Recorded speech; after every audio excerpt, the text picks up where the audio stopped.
Okay, guys, thanks for tuning in to another Angry Hacks podcast. Another quick turnaround from our last pod. This is Nunzi here with Michael Hall and Ryan Stanley. Stan the man, what's going on tonight, brother? Not much, buddy. How we doing? We're doing good. We're doing good. We're getting ready for some week 3 football, which has started. Michael Hall, how are you? Well, it's good till I just pulled up the Packers injury report from today, and now I'm not doing so well. Oh, God. All right. Well, save it for a little bit, but Okay. Whew. that sucks. But anyway, what even more sucks is this New York Giants team, and more specifically, this damn offense, man. This damn offense.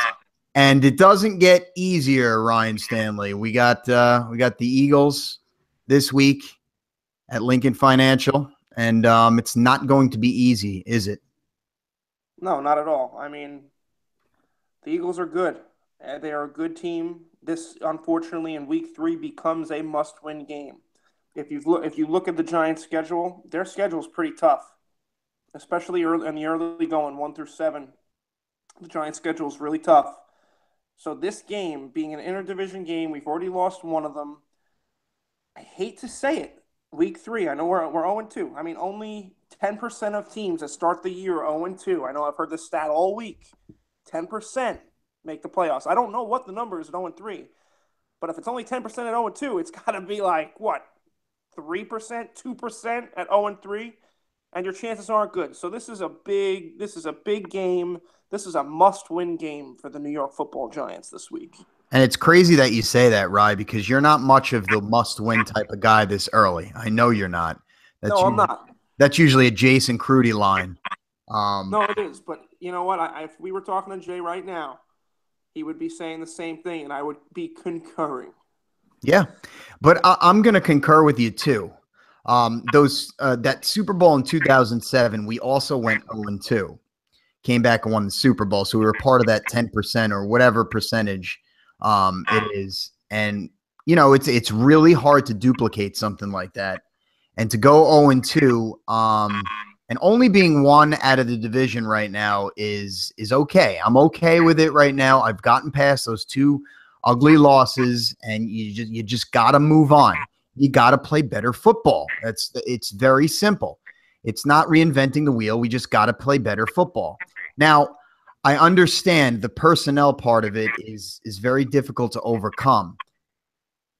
We've already talked about this offensive line. I mean, if we want to win this football game and win football games going forward, that offensive line needs to get better. But how do we do that? How does an offensive line get better? I mean, I have no clue, but they have to do something, man. They got to be mixing something up. Maybe bring in some other guys.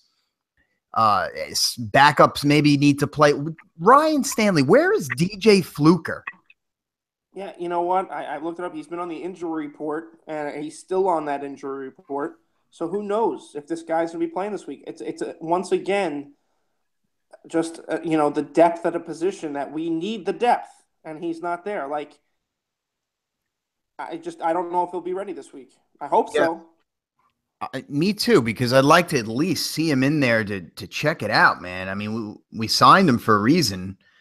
We've signed him to compete for a starting job at tackle, and you're saying he's been hurt, so I guess he's not been able to get out there to try and see what he can do. But it sucks, man. We need we need that offensive line. We know it. Especially at those tackle positions is where we're struggling the most, because, I mean, we've said it time and time again, man. Eli's getting no time to throw, and it's leading to poor decisions, and it's leading to many, many sacks, and it's leading to our 2-time Super Bowl quarterback on his freaking ass. So, go ahead, Ray. I mean, no, it's true. I just look at it like this. I've been thinking a lot about this the last few days. We talked about maybe the Giants. I think it was last week you had mentioned like Adrian Peterson that we need a running game, which we do. And Perkins, as much as I wanted him to be good, I was actually high on him coming into the year because I got to see him play at UCLA. I thought he was going to be pretty good. But you know what? I just don't think so. Maybe with an offensive line, he's better. But we need help at running back, but we really need that help at offensive line. And I've been thinking about it this week. Like, you have to win or lose this game. You have to make a move for another offensive lineman that has played left tackle in the league, because all that person has to do is be 1% better than Eric Flowers, and it's an upgrade. You can't tell me there's not someone out there that's 1% better. I think of the same thing. I mean, I don't know what they're holding on to with this guy after watching him these last couple games. Maybe it's the fact that they're still trying to, hold out some little drips of hope because he wasn't top 10 pick. But I mean, I'm sorry. At this point, he's got to go. He's either got to go or he's got to, Mike, like we talked, maybe they got to move him inside.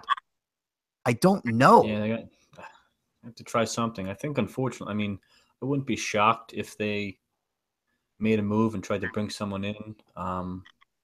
But that, I would be, I wouldn't be surprised if they didn't make a move. I mean, these may be your guys. So it might just come down to maybe a shift. But I don't know if you want to do that either. So it may just come down to playing better. And, it might be a scary thought because who knows if that's possible. But just play better. Right. It's so easy. Just don't suck, And I was thinking about we were talking about McAdoo the other day when he kind of, I guess people are calling it, throwing Eli under the bus in the post game. What do you guys think about this? Do you think McAdoo is smart enough, and I think he might be, that it's just kind of a motivational tool? Like, he knows Eli can take that criticism, and they might have even talked about this beforehand. Eli can take that kind of criticism, and the team sitting in the locker room knowing the offensive line knows they didn't play well. You know what I mean? Eric Flowers knows he has a terrible game, and he watches the coach go up there and calls the quarterback out. 2-time Super Bowl MVP. You know what, and Mike? So Eric Flowers. I did think of that. Keep going. So the rest of the team is thinking, well, if Eli Manning's not safe, I better get my shit together. Nobody's safe in this room if Eli Manning isn't safe. You know what I mean? So, like, McAdoo calls out Eli, and then gives him a little wink, like, I got, they're on the same wavelength a little bit. What do you think about that? I agree. Well, I don't know if I agree or anything, but I do think it's a possibility because it did creep into my mind the last few days, just thinking about, like, maybe what I would do in a situation. And yeah, I would be like, hey, Eli, what do you think about this? And I would, like you said, maybe they talked about it ahead of time. Maybe they did. Maybe they didn't. We don't know. But the other thing is like what I've thought about this type of scenario a lot. I'm actually shocked you mentioned this. Actions speak louder than words. Those are just words. And I guess maybe actions can't happen in week 2. But at some point, I think you do need to do something. Maybe you bring in another guy, just another body, not even to replace him, but just to have another guy there to be over his shoulder. Yeah. Like, oh, crap, this guy might take my job. You know what? You're never going to know if a guy can handle the pressure until you give him the pressure. Absolutely. And the problem is, if on one hand, I would say, well, you can't make a move this early. But like you guys said, if you lose this game, I mean, the Giants are nearly buried at this point. I mean, 0-3 and 0-2 in the division is a very, very big hole. So it's almost like, but it's Friday, so they haven't done it. Sunday's offensive line is going to be the same as last Sundays or Mondays. So I think they're just going to have to play better. They are. They're going to have to play better. And there was something I was thinking about because this whole thing has to do with protecting Eli too. He's not getting enough time to throw, not getting enough time to move around in the pocket. Like you said, Mike, there is no pocket. And I was thinking about this. They got a couple of extra tight ends. Why not change some formations and bring in an extra tight end to block? Yeah. Do you ever think about that? and not even doing just that. But Rye, we talked about this too. Eli just may need to stay in the shotgun the entire game. Yeah. Because at least he's got some room out there. Yeah, definitely. And I thought that is why we why we signed Red Ellison to be a blocking tight end. And the little we've seen of him this year, he's been okay. But Right. he's only been on the right side of the field. Have you noticed that? Yep. You know what? I have noticed that. You're right. So you say change formations. I agree with you. But for some reason, it's not something they have done at all this year. They keep running the same thing over and over. No.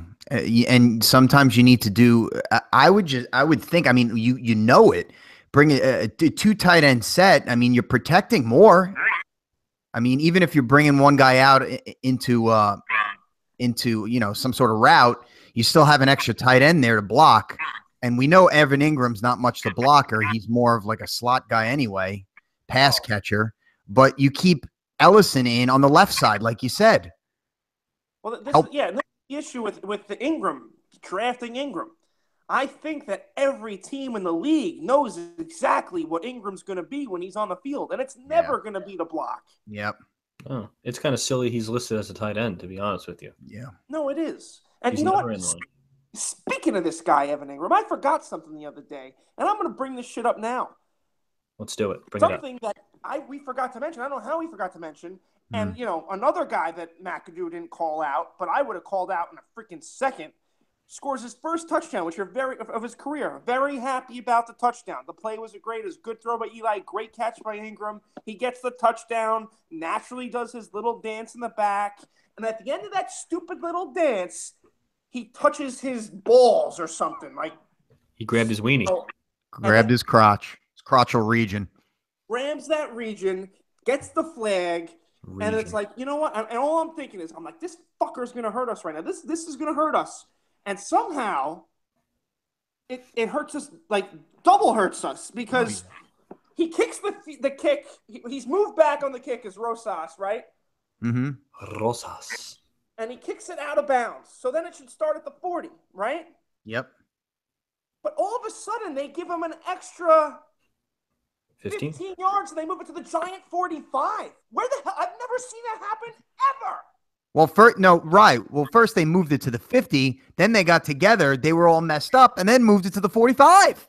Yeah, when they got together at the 50, I thought it was coming back to the 40, not 5 more yards to the freaking 45. Well, it has to be from the unsportsmanlike, no? I mean, but wasn't that assessed on the kickoff?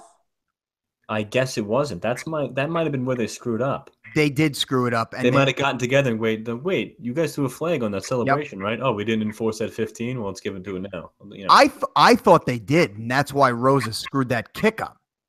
Yeah, because he was from further back, and then if he was up further, that would have went out of the side of the end zone, which would have just been put at the 25.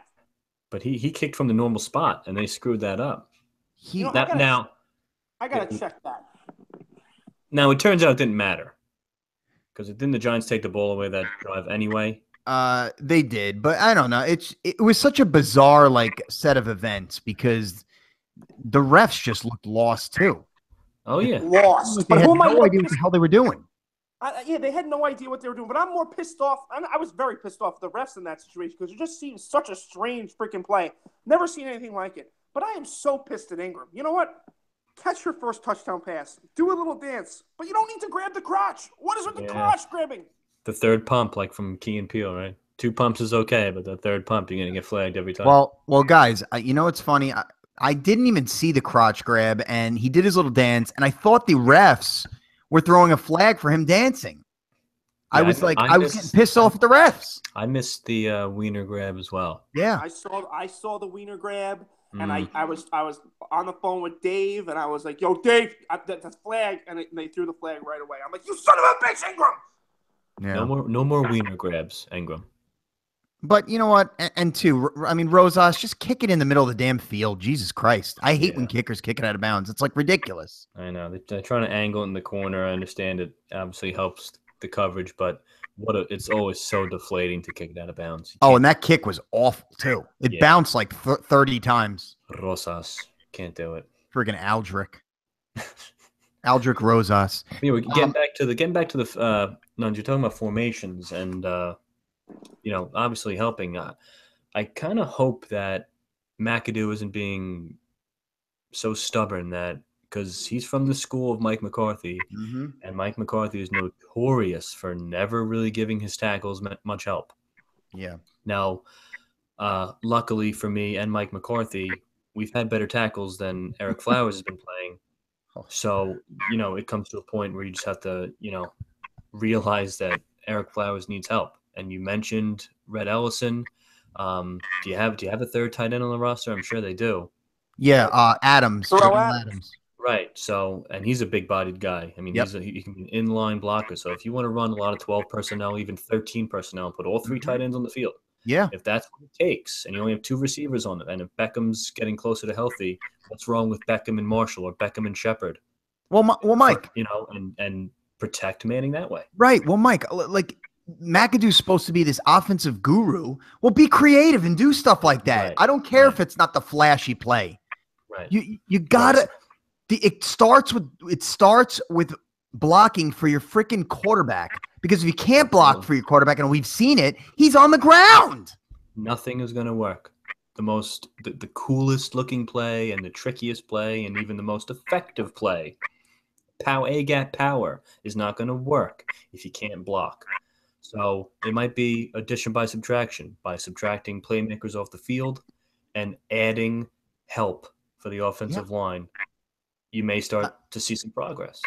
I mean, I'm an outsider. I'm a guy that doesn't. I mean, nobody knows me in the NFL, and it's something I thought of. How about the freaking head coach of the New York Football Giants thinks of something like this?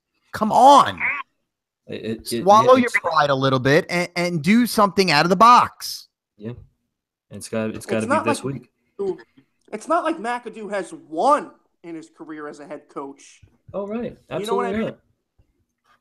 So this is the time. This is the time. This is your second year in the NFL as a head coach. You had a great first year, basically because Spags bailed you out of it. But exactly, you had a great first year. You had a winning record. You have a good career record as a head coach.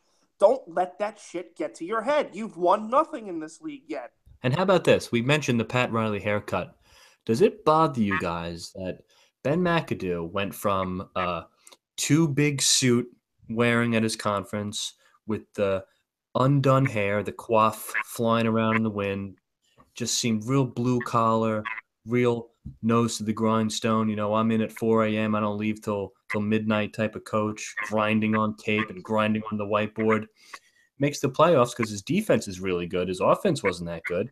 All of a sudden he comes in with the slick back hair, this carrying the briefcase, white collar kind of look, my shit don't stink with that haircut, the Pat Riley haircut. What the hell is that about? Where's the blue collar Ben? That's what it's about. He's a Pat Riley wannabe. He ain't freaking Pat Riley. You're not Pat Riley. You're the Mike D'Antoni of the New York Knicks. Stubborn ways. What did Mike D'Antoni do with the New York Knicks? And Mike D'Antoni's been a good coach elsewhere. But what did he say? What was his one thing that he said on the sideline, Michael Hall, with the New York Knicks? Well, just score. Just score. And that's it. Coach, what defense are we going to run? I don't care. Just score. Right, and that's all he would yell. And I feel like this is all McAdoo does. Eli, be quick, Eli, be quick. I'm not giving any more help. It's all Flowers all by himself. Just be quick. It's the stubborn mentality. D'Antoni had success with that in Phoenix. He brought it to New York, and this is the same thing that he's doing. Yeah. Type of thing. But he's just falling in love with himself, I feel. I think you're right, Mike.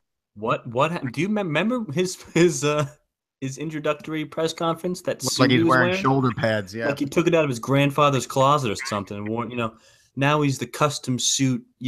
Slick back hair, Benny Mac. It's like, bro, your offense kind of sucked last year too, and you kind of rode the defense's coattails to the playoffs.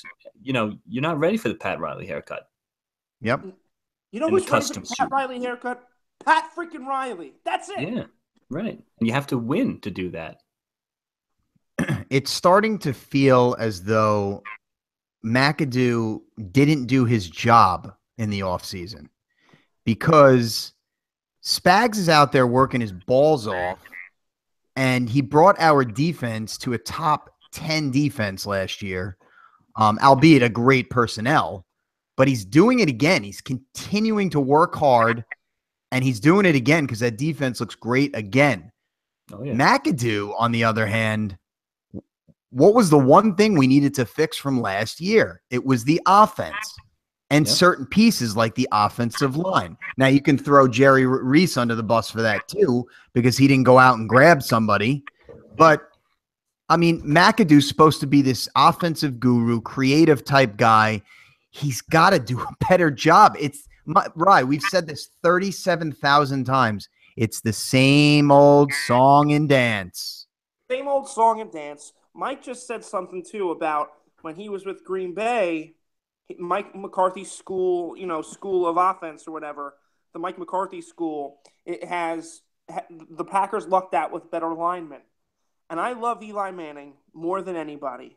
But you know what else they lucked out with? They lucked out with having Aaron Rodgers, who just so happens to be maybe the best quarterback on the planet, but also can move in the pocket. He can scramble. He can move. Eli doesn't do that. And I feel like McAdoo has just brought over what he thinks he has Aaron Rodgers still. You don't have Aaron Rodgers. Yeah. He's got to play. He's got to start coaching this team as the Giants. I mean, he like you said, Rodgers and Manning are way different type of quarterback, way different. They're way different. And the personnel is just different. So he's got to start thinking of different ways to protect Eli, ways to run the ball too. I think if we change some things up in the run game, I think there's a way we can be a little bit better. I mean, running the ball 12 and 14 times doesn't help either, but we're not putting ourselves in position to get into running downs. All right, quickly off the top of your head, who's been the best Giants running back this year? Go. Vereen. Mike. This year in 2 games? Yeah. I would just say Vereen. Brandon Jacobs, I think. All right, well, I'm saying carries-wise. I think carries-wise? Probably Darkwa. Exactly. But why is he not getting more touches then? I don't know. Would you say he would be our biggest back? Biggest? I guess. He is. He's our biggest back. He should be like he's a north-south runner. Perkins isn't. No. And I think we might need that north-south runner. I don't care if Darkwa's out there and gets 3 yards a carry. It's an improvement. Even Mike, even doing something like playing 2 running backs, even one to chip, and then like you say, you play a Darkwa to chip a guy, and then have Vereen out there catching little dump passes or screen passes. Right. These are the type. Why am I thinking of this shit? Now, you would like to think they're thinking of this stuff, but what the fuck? I know. I'm like pulling it out of my ass right now. You gotta see it. You gotta see it. I mean, something. I'm not saying do that. I'm just saying show us something different that's going to help the team win. Yeah, I mean, and you better see it Sunday, or it's going to get too late early. Well, right. I mean, Monday through Saturday is just as important as Sunday. And I think that's another thing they're forgetting. Preparation is just as important. Yeah. Preparation H. I don't know. But anyway, let's get back to Joe Torre with his hemorrhoid cream. let's get back to this game, Ryan. The keys to Giants victory. Let's go over some of this stuff. We obviously a big key is we got to protect our quarterback. Block. I mean, just do better at that. Like we've already said, bring in some extra guys to block, whether it's tight ends, whether it's extra running backs. We need to change it up and protect him. I think we need to give ourselves more of a chance to run the ball more. So, I mean, just like I said, 12, 14 carries a game, that's not going to do it. We gotta run early and often to see what the weather is like. And what I mean weather, I mean like how the forecast of the running game is going to be. If it sucks, if it's gonna suck ass after eight or nine carries early in the game, then we know where we're at in the running game. But we have to try more. I feel like we just go out there and try to pass the ball all the time. I mean, I love throwing the ball. I really do. And I think this offense is made to throw the ball. We got to try something in the run game. I feel like they don't try anything. It's like a couple runs once in a while. Well, if you establish the run early, because the play action pass is what we need here. Yes, please talk about that, because we have one of the best. I'm not saying this just to say he's one of the best play action guys out there. Well, he is. For his career, he has been. And this is the thing. I don't mind running. I know I ripped them for running in certain plays this past week. Right. But that's because late in the game when we needed the clock to stop. That's when we run twice in a row. Right. You need to run twice in a row early in the game. Right. Now, I mean, another thing to what? I'm sorry, Ray. No, you go. I'm going. Another thing that we really need to do, and I know he's kind of infamous for this, but I think we have to just do a better job at this because we got some playmakers as receivers. We got to just overload the short passes if we're not going to be able to block for our guy. Keep him in shotgun and go with those little short drag routes or slants. He's just got to overload him. I mean, if we're getting 5 a pop, we're going to get first downs. No. Yeah. Well, I mean, but I think an extra additive is just to stay in shotgun. I know that sounds silly, and it sounds like I'm talking college quarterback offense, but I mean, it needs to happen. Oh, it definitely needs to happen. I think you will see it, and I think against a pass rush like Philly, is very aggressive. Mm-hmm. This game just screams screen passes. This game screams draw plays. These guys like to get up the field. These ends, they still kind of run that. They still kind of that wide 9 kind of philosophy, and these ends like to get up the field, like really steep and kind of rush from the outside in. So, really am I crazy thinking that Eli should be in shotgun all game? Am I crazy? I feel like I'm crazy. No, I don't think that's crazy. But that means you got to run out of shotgun. So. Right. Well, draw plays, like you said, even though draw plays piss me off a lot. But, I mean, you're right. If guys are going to come off the end hot, then these draw plays could work if our freaking interior linemen can block. And listen, you may lose your mind, but the first 3rd and long, you may see it. Because I think the Giants know that pass rush is going to be aggressive, on especially 3rd and long. And you get one of those. You get to convert one of those. It slows those guys down. You get one nice hitting screen play or a screen out to a wide receiver and get up on those DBs. The defensive backfield is easily the weakest part of their defense. Go manhandle those guys. Yeah, and get first downs that way and just keep them on their heels. I think that with another week of Odell getting a little healthy, I think he's got to be a key to this game, man. He needs to step up. He needs to start being a leader, stop being a little prima donna, and he's got to play his best game, man. He's got to play his best game. He's got to catch 10 balls. He's got to go over 150 yards. Give me 2 touchdowns. Let's freaking go, OBJ. I think he will have a nice game. I think he's ready to, and I think it's the time on the road in Philly with against a suspect secondary that screams good things for Beckham to me.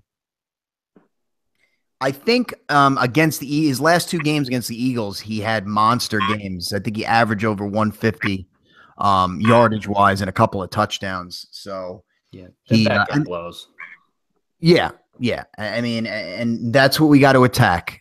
We got to attack it. Also the keys to our defense, man. I mean, keys to this game is our defense just needs to keep playing well, man.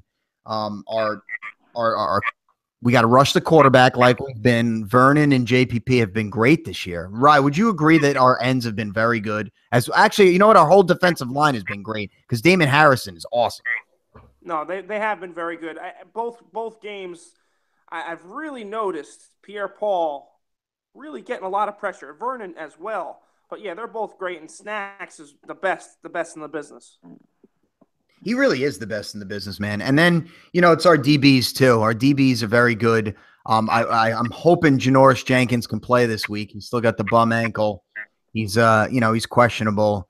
So I'm hoping he can get back out there. And can Dominic Rogers-Cromartie make a damn tackle this week? Please. Yes. That was one of the most annoying parts of the game defensively. Missed tackles. And kill you. I know. And it was like 3 or 4 times. But also, this team needs to be better defensively on third downs. I gave you the numbers last podcast. They're letting up 15 to 30 in those 2 games on third downs. We can't do that, man. We got to get off the field and give our offense a chance. I mean, that sounds silly to say it that way because our defense has been carrying this team. You got to give the offense as many cracks as you can, and hopefully you break through. And you got to be careful. You talk about third down, getting off the field. This guy Wentz will kill you with his legs, especially on third down. And so you got to wrap him up. Right. So, Rye, if you were to give this game a prediction, what are we saying? I'm thinking a close game, but I think that teams with the back against the wall play well. The Giants have a history of doing this. They've looked god-awful. I mean, god-awful. But 0-2 teams, they know this is their season on the line. I expect the Giants to come at them with the kitchen sink. Close. But I do expect the Giants to pull one out here one way or another, by a miracle, by something. Give me a score. Out, but it's going to be close. Give me a score. 24-20. 24-20? Something like that. Okay, I'm not going to give our offense the benefit of the doubt just yet. I got to see something from them. But I'm with you with the 0-2 thing. Okay? This team was primed in the beginning of the season to make a Super Bowl run. With this defense, it was going to play great. Again, we're going to pull it out 14-13. Mike, give us a little prediction. What do you think? I hope you know not. what? It's funny you said that. 14 was my number for the Giants offense. Yep. God, can the Giants find a splash play in this game? Can you love splash plays. I think they need one now. I mean, can you find a pick six or a scoop and score or God forbid a return touchdown? And easy, Mike. I mean, right. Can you find something like that? Because I think, the offense, like Stan said, they come at Philly with the kitchen sink. They're going to get something figured out. I'm confident that the Philly back end is not good. I mean, listen to these names. This is their starting secondary. They got Patrick Robinson. Who's that? Jalen Mills. Who's that? Safeties, Malcolm Jenkins, you've heard of, and Rodney McLeod. Yep. I mean, get out of here with that. Get out of here. If Beckham is 50%, he can run all over these guys. But I think the Giants' offense right now, 14 to 17 points, you find a splash play, you're in the 20s. And with that defense, that should be enough. Mm-hmm. I'm not in love with Philly's good. I don't think they're great. So you know what?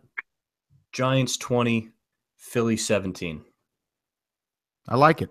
I mean, I'm not going to pick against the Giants. You just can't do it. Not yet. I still think they got something left. McAdoo, get your head out of your ass and let's freaking win the damn game. Stan mentioned the back against the wall mentality. You got a champion under center, a 2-time Super Bowl MVP. He'll find a way. Yeah. So the Green Bay Packers going home. They got the pitiful Cincinnati Bengals, Mike. The Bungles. But talk about you started the podcast about their injuries. What's going on, man?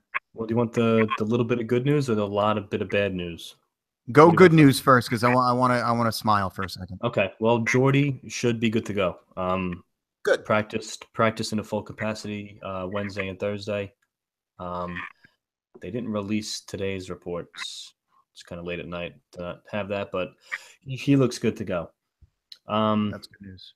That's the only good news.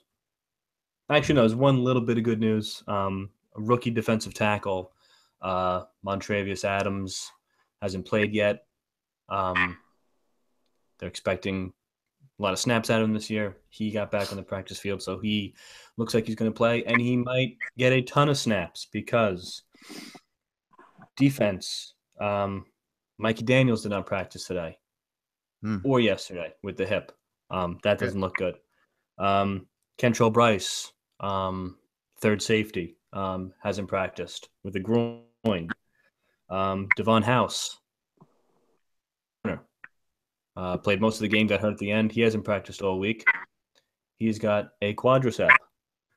Nick Perry apparently had surgery today on his hand. What? Again. Apparently, other hand, finger. It's not a season-ending thing. They're hoping a 3 to 4 week thing, but Nick Perry will not be out there. Ahmad Brooks, who we brought in, he was concussed in week 1. He's still in the protocol, hasn't made much progress. He won't be out there. Jake Ryan hasn't practiced all week. Hamstring concussion. Am I missing anybody on defense? Dom Capers had heartburn today, so he was limited. I mean, Jesus Christ. Offense is a little better, I guess, but we still don't know about the tackles. Left tackle Bakhtiari hasn't practiced all week with a hamstring.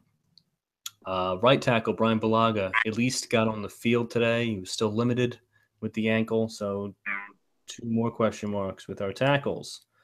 And Randall Cobb. Cobb with first said shoulder. It's officially listed as chest. So they're the injuries. But we're still going to beat the piss out of the Bengals because Aaron Rodgers isn't hurt. So we're going to beat the piss out of the Bengals. Good news, Eifert sounds like he's not going to be on the field either. So, outside of AJ Green, he's the only guy that scares you. But the way Dalton's been playing, nobody scares you. That's another team who can't block for their quarterback. Dalton has been terrible as a result. He's always just average to begin with. The Packers coming so much better at home. And here's a fun fact. The Cincinnati Bengals are the only team in the NFL that Aaron Rodgers hasn't beat. What? There's only one left. Well, is that true? That 100% true. I mean, the Packers he hasn't beat. The Packers he hasn't beaten either. Although it was funny, in a reporter asked him. The reporter goes, "Oh, Aaron, I'm sure you're aware, but the Bengals are the only team outside of the Packers that you haven't beaten." And Rodgers goes, "Well, I've beaten the Packers sometimes." I like that. Not often, though. Not often. But, that's great. That is a fun fact. Well, let's complete it. Right. So obviously, really shorthanded, especially on the defensive side of the ball. But it's next guy up. Like I said, the kid Adams has been practicing. He's going to get a ton of snaps. Kenny Clark's going to have to come up big on the line. Kevin King, I mentioned in the last spot, had a great game in Atlanta. The rookie corner. If House isn't out there, he's going to have a bigger role. Randall Rollins, I'm always watching them. They're going to have a nice game. And all the other big guys who are in there, Matthews, Burnett, Clinton Dix, everyone's got to pick up a little bit of slack and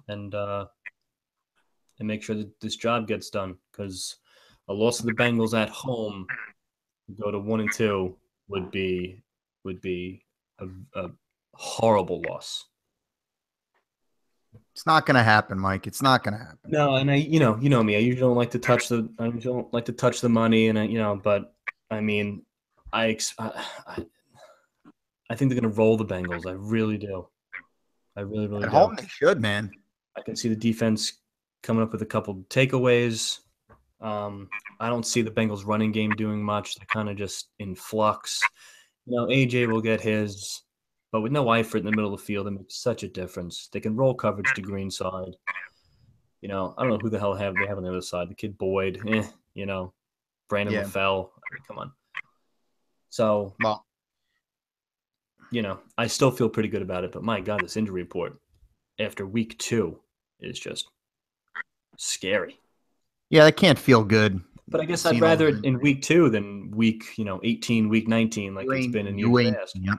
You ain't kidding me, man. That's not bad. I heard on I don't know if it was ESPN, one of those. I think it was actually CBS Sports. I listen to a lot of CBS here, and they were saying that the Bengals are going to try to trying to up Joe Mixon's carries and touches this week, and I don't know. I mean, I don't know what that means. He hasn't done much, but they haven't even used him to his full potential. I mean, if there's any worry, I think if they're gonna let him touch the ball a bunch of times, I think he's definitely a threat.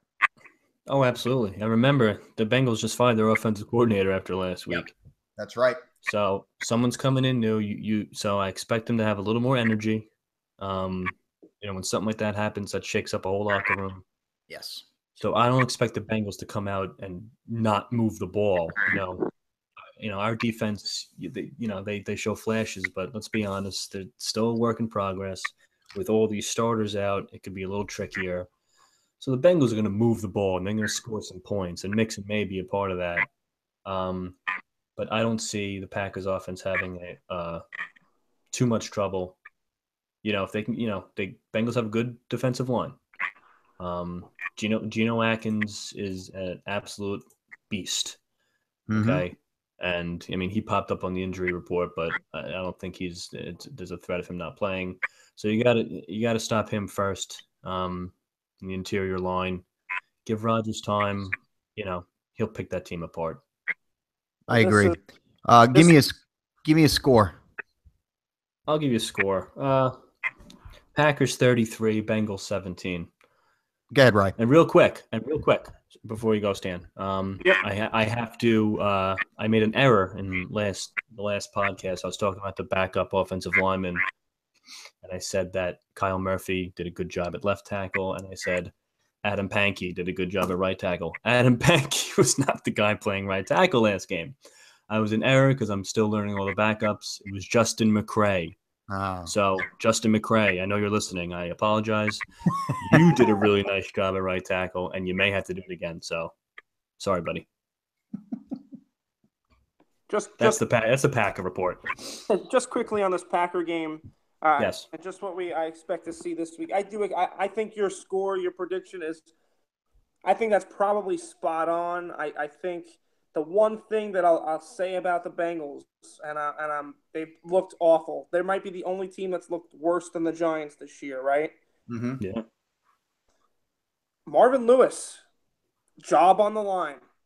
His job is on the line. Like, I don't think they'll fire him if he loses to the Packers.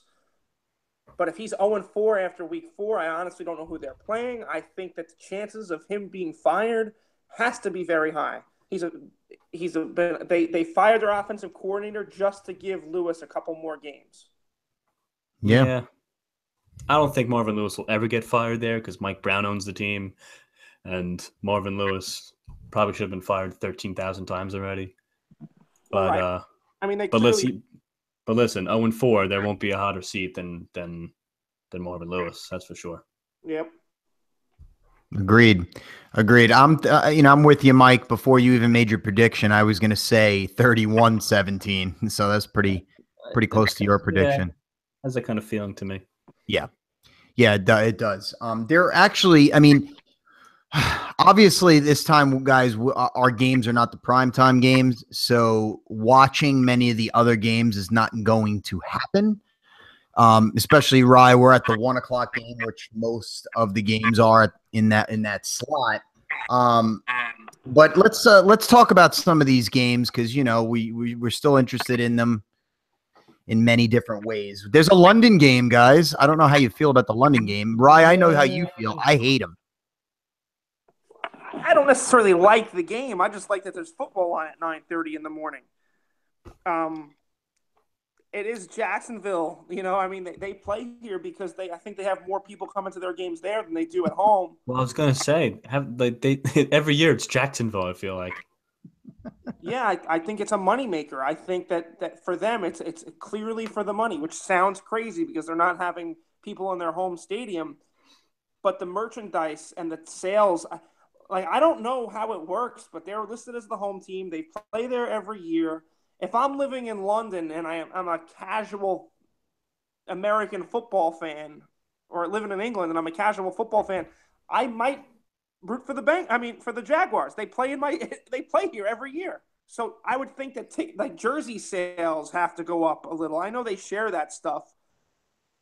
This is a money making thing for the Jaguars, but I don't think they necessarily have the home field advantage at all. No, I mean that game. I don't know. That game is something. I'll probably throw it on just for.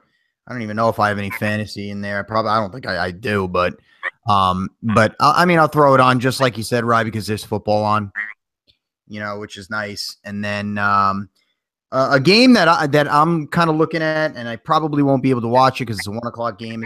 And Mike, I'm sure you'd be interested in this game too. Is that Atlanta Detroit game? Yeah, absolutely. I mean, we're gonna. This I think is what we're gonna really find out what Detroit's made of. I don't think they can really take a lot away from the game they just played because the Giants played like absolute dog duty. But they are a 2-0 team. And Mike, obviously, you have to root for Atlanta, which I know you don't like doing, but it makes complete sense. Yeah, I don't want the Lions 3-0. That's for sure. Right, and I think this could be a decently high-scoring game with two offenses and two quarterbacks. Wow, quarterbacks playing at the top of their game right now. What do you think about this game, Mike? Well, I think you said we'll learn a lot about the Lions. I think we'll learn a lot about the Falcons. There may not be too much more to learn. But we can't talk, guys. So let me try this again. Now, listen, the Falcons, they should be defending Super Bowl champions. So, what else is there to learn about them? But they easily could have lost to the Bears week 1.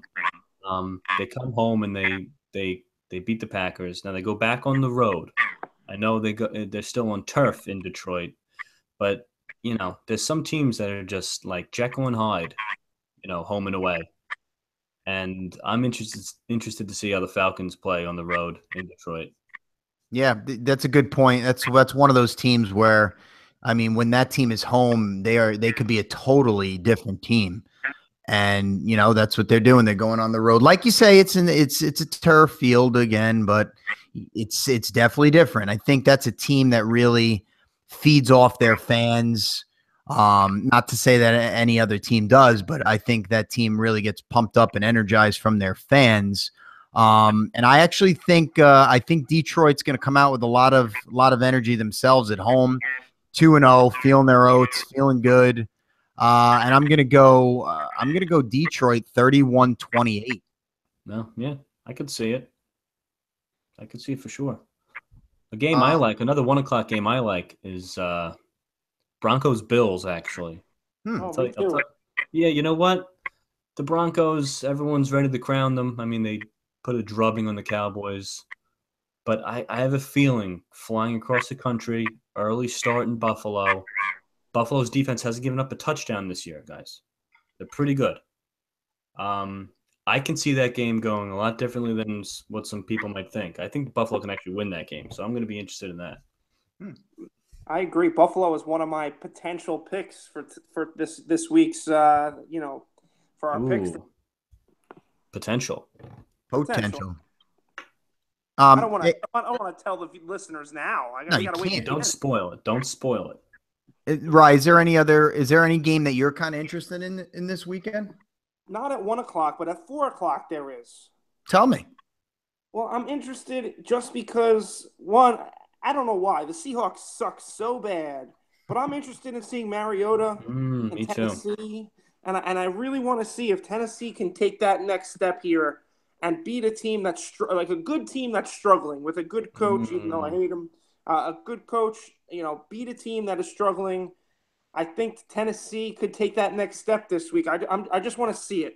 Stan, but you took the words out of my mouth with that game. Yeah, well, there you go. And I do expect the Seahawks to play better. So yeah, I feel like every time we're ready to the Titans are ready to, they have arrived. They never do. You know what I mean? They have that game in front of them that if they win it, man, they're in the conversation, and they never win that game. So let's see. They're at home. They got a wounded Seattle team coming in, which could be dangerous. But I'm with you. That game, that's a good test for Tennessee. I like a couple of those 4 o'clock. There's 3 4 o'clock games, and another one other than the Packer game, Mike, which you'll be tuned into, is my Super Bowl pick. Is playing that time slot, and they're on the road against the Chargers. Now, the Chargers are 0-2, but they're a field goal away of changing both of those games. Yes. So it makes it interesting. Chargers back home, another team, Rye, that have their backs against the walls in a division game against a really, really good Kansas City Chiefs team. I still think the Chiefs are going to pull it out. I have to say that because they are my Super Bowl pick. But I think Kareem Hunt he's here to stay, man. He's very dynamic. I watched him both of those games, and he really I think I said this last time that he reminds me of a younger, Darren Sproles type player. Did I say that? I did say that, right? But a better runner, right? But a better runner. That's what it is. And to be honest with you guys, I said this too. I had no idea who the hell Kareem Hunt was. Running back out of Toledo. Your favorite conference, Mike. The Mighty Mac. Never sleep on the Mac. Never. A crazy thing about Hunt, okay? I don't know if you've heard this.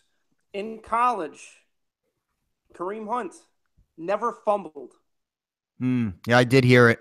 How about that? And then he comes to the NFL, fumbles his first play, first and then snap. just takes off. First touch.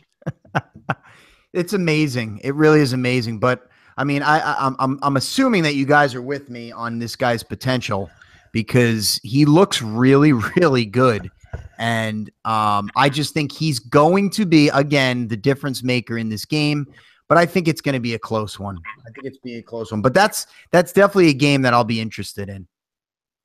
Yeah, I'm interested in that game too. This guy, it's like it's the Chiefs. They do this. It's Priest Holmes, Jamal Charles, and now Hunt. Right, and Andy Reid does it too. When Andy Reid gets it back, he rides that back for as long as he can. Loves his walrus face. That's true. Loves the walrus. Loves being the biggest 12-year-old ever in the punt, pass, kick competition. You guys remember those pictures? He was like 9 feet tall.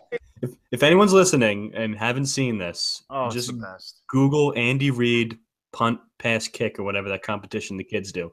Andy Reid is in line with a bunch of normal-sized 12-year-olds, and he's like the size he is right now, with the little kid. Maybe a little thinner, but right. But I think he's got a full mustache then.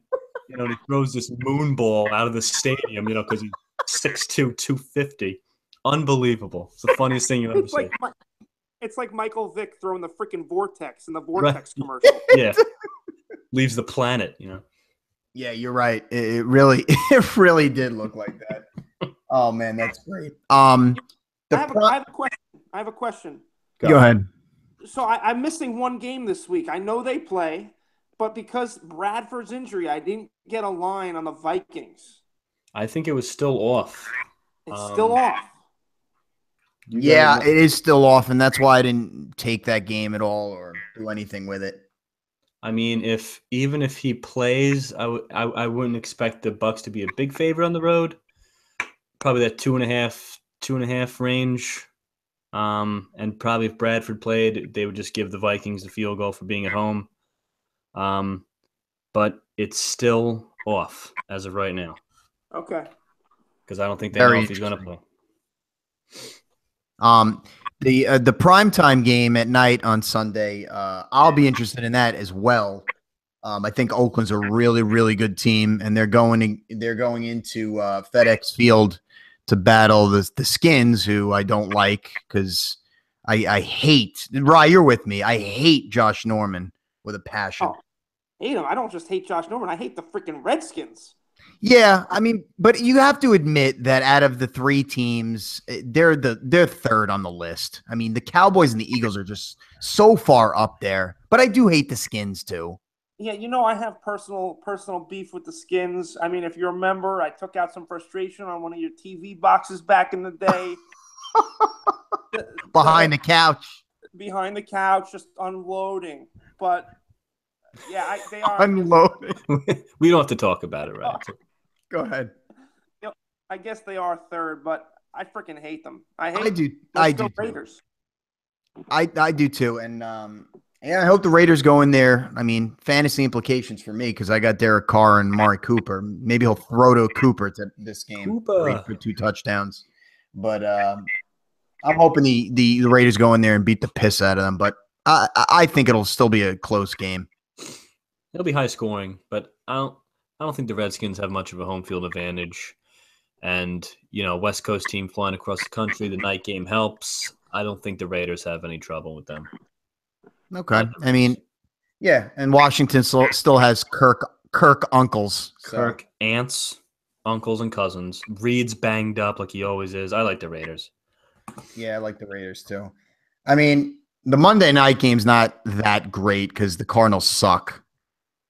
I mean, we're just going to root for the Cardinals because they're playing Dallas. But the Vegas odds. This is Yeah. an interesting one. Vegas has this game as the Cowboys favored by 3 in Arizona. Now, that's a close line. I think that Vegas thinks this game is going to be close. So do I. I mean, they think they know that at Cowboys -3, they know most of the money in America is going on the Cowboys in this game. Yeah. And I think they think that this one's going Arizona's way. No, if that game was in Dallas, the line would be much deeper. Yeah, it'd be at least 6. At least. Yeah, I mean, it's going to be one of those games. I think Dallas will win that game handily. To be honest with you, I hate to say it, but I don't think they'll have 2 hiccups in a row. And I mean, I hope they do, but I don't think they will. And I think Zeke Elliott will come back with like 120 plus rushing yards, even though Arizona's still got a pretty decent defense. Yeah, I'm going to save this game for my picks. That's good. That's good. And we'll get to the picks very soon. But break it down yet. Before we get to the picks, guys, let's talk a little fantasy. We love fantasy football because when your team sucks balls, at least you got fantasy football to fall back on. I'm gonna start it off with a guy on FanDuel because we like to talk FanDuel most of the time. And I still don't understand why he's priced so low. What about your boy, Michael? Ty Montgomery's only at 7,200. Yeah. I mean, this guy's been playing his balls off. Yeah, I mean, the price is still right. The only thing I worry about now is they're already talking about kind of cutting back on his touches a little bit. He has the most touches out of any running back in the league through 2 weeks. Why though? Why are we going to do that? He's a dual threat. Well, yeah, but I think limiting his, carries, into the teeth of the teeth of the defense, the tough runs they want to try to limit already. He's had a bunch of them already. He's a little banged up right now. But that's a running back in the NFL. But I think they're thinking long term. And I'm not saying shutting him down or he's not going to split carries with a Jamal Williams or anything. But you're going to see Jamal Williams' role increased a little bit. But at what'd you say, 7,200? He's 7,200. He's too cheap. You still gotta love that price. You gotta love the price. And I mean, he only rushed 10 times last game. His real threat was in the passing game, right, where he caught 6 balls for 75 yards and a touchdown. They want to keep that around 10 to 12 carries, I think. But you love him catching the half PPR. You get in FanDuel. You love the receiving threat, and at 7,200, it's a steal. Still, it's a steal. That was my first guy to go off. Anybody got anybody else? I got 3. Ooh. All right, give us 3, Rye. I got 2 running backs, okay? Priced in FanDuel, I have Dalvin Cook at 6,500. Ooh, that's cheap. Good now, price. I think that's pretty cheap. I think that especially if Bradford doesn't play, what are they really going to do out there other than give the ball to Dalvin Cook? Right. Good point. Even if Bradford does play, I expect him to have a ton of touches. The Bucs have only played 1 week. We don't fully know what we're getting there. Quan Alexander was banged up last week. I don't know what his deal is this week, and that's one of their best defensive guys. I think that Dalvin Cook is a bargain at 65. Now, I'm higher on him than my next guy because I don't even really like my next guy. But I think against this Atlanta D, who Atlanta's in a lot of high-scoring games. I think Amir Abdullah is good against the Giants, and I know that's not saying much, but the Giants' defense is pretty good. No, that is saying something against the Giants. Yes. But I'm so down on them right now. It feels like it doesn't. But anyway, Amir Abdullah, 6,100. And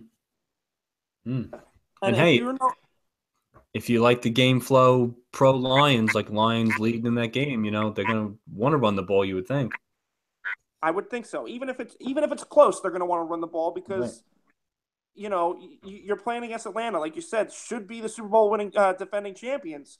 And last week, Montgomery, did really. I mean, I know Montgomery's really good at Atlanta D, and I expect Abdullah to kind of be the same. Now, the only issue is Riddick could really steal some thunder, but I thought Riddick would have stolen some more thunder against the Giants. He did nothing last week. Well, remember, if the Lions are behind and want to throw, you would think Theo Riddick would just stay on the field. Yeah, but if you like the Lions to lead in that game, maybe with the lead in the second half, I think Abdullah is a really smart play.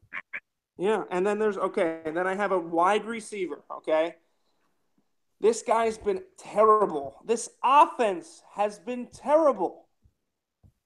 Him to get some more looks, get some more targets, and that is Kelvin Benjamin at 6,600. Now, against the Saints, okay? The Saints, as we know, their defense is suspect. Carolina's home for this game. Greg Olsen is injured now. He's not going to play at all in this game, right? Nope. Right. No. Benjamin to get some more looks here. I just think that for the price, I think it's worth it at 6,600. All right, cool. I was looking through it. I got a receiver, and it kind of going through the injury report before for the Packers. Devontae Adams. I think it's a perfect scenario for him. He's priced at 6,800 this week. And I think with Nelson being on the field and Cobb being out is perfect for Devontae Adams. I think he could really have a big game.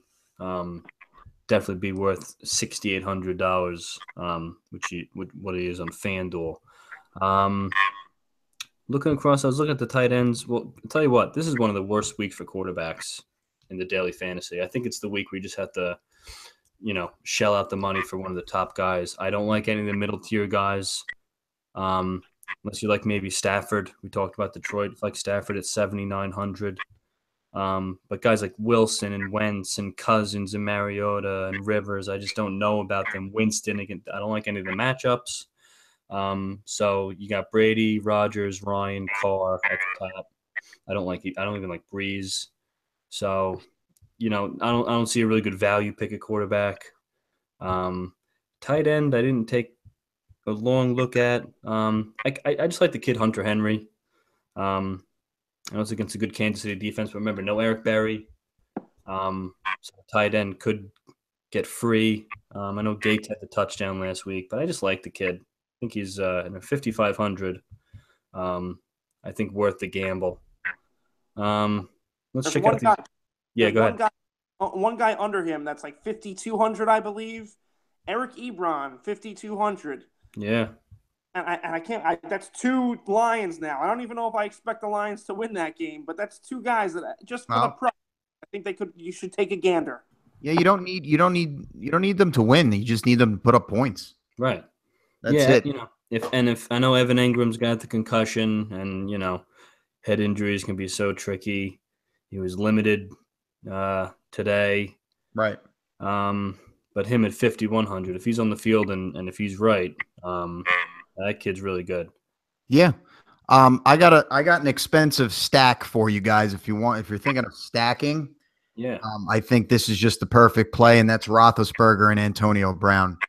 Roethlisberger's only at 8,000, but I think if you stack them with Antonio Brown, which is, rightly priced at 9 against a shitty Chicago Bears defense, I think you're going to pay some. They're going to pay some good dividends for you, because I just think this could be that game where Antonio just goes off for like 2 or 3 touchdowns, man. I have that weird feeling. But that's my one big stack for you. Well, he's yet to have a touchdown this year, right? Right. His first game, he had like 180 yards and like 9 grabs, but no touchdown. Yeah, I agree. I think he definitely strikes for at least one score this week. I think that could be a possibility of a great stack. I think Roethlisberger could get 300 yards passing because I think he gets Le'Veon Bell more passes too, more throws. So that's my expensive stack. You guys see any other good stacks that you would consider? I mean, Mike, you're right. It's really tough quarterback. You might have to just pay up, like you said. Right. If you want to go Matt Ryan and Julio, I can see that working out for you. Your boy Derek Carr, and you got to pick the right receiver. Yeah, it's tough. It's so tough. You know what I mean? Just freaking play both of them. I don't know. Right. All right, one more. You want to do that? Yeah. One more stack like that, and I honestly don't know how much they cost. If you guys want to check, you can let me know. The Jets defense has not been good, and I hate Jay Cutler, but Jay Cutler targeted Landry at least 15 times last week. Interesting. So maybe a Cutler Landry stack. Yeah, I feel like anything against the Jets is golden. Right. Landry was targeted 15 times and had 13 catches. Unbelievable. For only 78 yards, but man, that's a lot. Well, 13 catches alone is like almost 7 points. Yeah, 6.5. And Landry's at 6,800. And what's Cutler? Cutler is 7,400. Not bad. Not bad. Not bad at all. By the way, guys, it's 24-13 Rams. Todd Gurley's got 3 touchdowns. Todd Gurley. The second. I remember we were talking about seniors on jerseys, and I said Todd Gurley was something ridiculous, like the 4th. This is why it struck in my head, because it's weird. He's the second. He doesn't put junior on there. He puts the second. Yeah, that's real weird. Strange. That's very weird. Well, the 49ers are terrible, man. They're terrible. And I told you guys that, and I'm going to watch closely because I gave the Rams that division this year. That was my bold pick of the year. Yeah. So, I mean, if Todd Gurley plays like he's playing now, the way he played 2 years ago, that team could do something. Well, I agree. I agree. I mean, that's a good bold pick. I like it. I hope so, Ryan. It's real bold. It was bold, and it's not looking as bold now, which is crazy. But that was your bold pick for the year. What are your picks for this week? Ooh, we ready, boys? I wish we had some intro music to it. So, Mike, take us through last week how we did. We all went 1-2. Even our guest picker, Big Dave, went 1-2 as well. Me and Stan, we just got Tennessee right. Nunzi got Oakland laying 10 billion points against the Jets, and they won by 20 billion. But some teams let us down, so we're all at 1-2. So 1-2, boys. Without further ado, Nunzi, start us off. All right. Well, I'm gonna keep the trend that I told you we're keeping, and I'm gonna take Miami -6 against the Jets. I'm picking against the Jets until they win. No, until they cover it. Until they cover, I'm just gonna keep picking them, boys. They're the most unbettable team ever. They suck. And Mike, I know Miami was one of your teams this year. Playoffs. Yeah, you said playoffs. I think Ryan, you might be right. A little Cutler Landry stack could be good. I think they do get into the end zone, and I actually think they win this game by 10 points. So that's my first one. Another one's another 1 o'clock game, and I just talked about this stack as well. I got Pittsburgh at -7. I think Chicago's awful too. And Pittsburgh coming off a really impressive win against Minnesota. I think they're going to keep that streak going. That team's good, man, and their defense is better than expected. So I think they keep rolling. I'm going with Pittsburgh at -7. And, Mike, you're going to like this last pick at 4:25 p.m. I'm taking the Green Bay Packers -9 against Cincinnati Bengals. Yeah, I like that pick. Quick and easy, boys. That's my picks.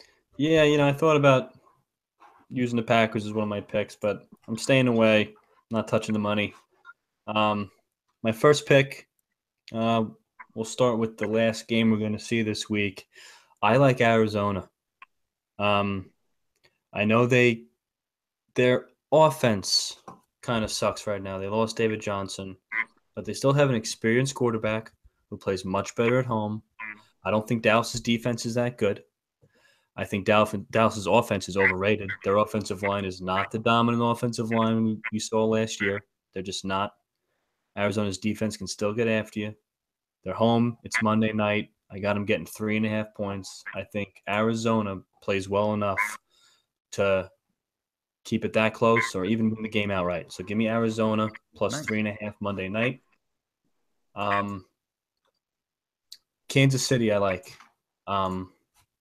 They go to LA to play the Chargers. I got the Chiefs laying a field goal. Nunzi, it's your Super Bowl pick. You mentioned Kareem Hunt. I don't think LA, I want to call him San Diego. I don't think San Diego's got enough. They have no home field advantage, so this line felt really, really small to me. So I like the Chefs. The Chefs laying a field goal. My last one, I'm gonna disagree with you, Rod. We're gonna differ here. Cool. I like the Bears at home. I can't believe I'm saying that. Yeah, me neither. But just in terms of the game, Ben Roethlisberger on the road is a shit show. And I think that is going to overcome the Bears' murky kind of defense. I just have a weird feeling. Now, my number's a little different. I got 7.5. But if you want to call it 7, I think Pittsburgh wins the game, but I think this game is close to the very, very end. I think Ben can just have one of his doofy, 2 or 3 pick games, and it keeps the game close. And I don't know. Give me the Bears plus 7.5. That's my shocker of the week. So Bears plus 7.5, KC minus 3, Arizona plus 3.5. Folks, if you're listening and you take the Bears this week at plus 7, I do recommend buying that half point to get it to 7.5 if it's not at 7.5. Yeah, tease that half point. Get that half point. Why not buy that half point? It might be big there because I could see what Mike's saying. I would tend to side with Ryan here. I can see what Mikey Hall's saying here, though. But I'm ready for mine, and my picks are they're weird. They're weird picks. They're not my normal type picks, but I'll start with London. Oh, boy. At Baltimore D, -4 against the, if you want to call them the hometown favorite, Jacksonville Jaguars. But clearly this is not a home game for the Jags. This is an even playing field. Baltimore -4. Take it to the bank. All right? And then I go, this is crazy. On the road, road favorites. I don't think they've been road favorites in 25 years. The Cleveland Browns. Oh, geez. -1.5 at Indy. Yeah. That's a toss-up game. Yeah, you never know, right? It's a good pick. Why not? It's a toss-up game. This is another one. I have them at 1.5. But, folks, if you're betting this game, buy that half point. Get it to -1. It's a little extra breathing room, but do it. The Browns in Indy, -1.5. All right. And my third one, I have a few games in mind here. I like the Dolphins, Rye. I kind of like the Bills getting 3 against the Broncos. Yeah. I kind of like the Falcons, but I am going to settle because they're throwing the kitchen sink. The New York Giants. The New York Football Giants. At +6 against Philly. Love it. Because they're winning outright. This is the fandom pick. I don't like betting on my own team, but maybe just a change of pace. Maybe I should have went the other way for it's like a reverse jinx and just so the Giants get a win. But I'm gonna go the Giants +6. I expect us to change some things around and just throw some different shit at Philly. Here we go. Beautiful. Very innovative picks, Rye. I loved it. I loved it, boys. Good picks. Like we said, Dave's not around right now, but we'll get his guest picks from time to time. Let's hope we don't go 1-2 again, boys.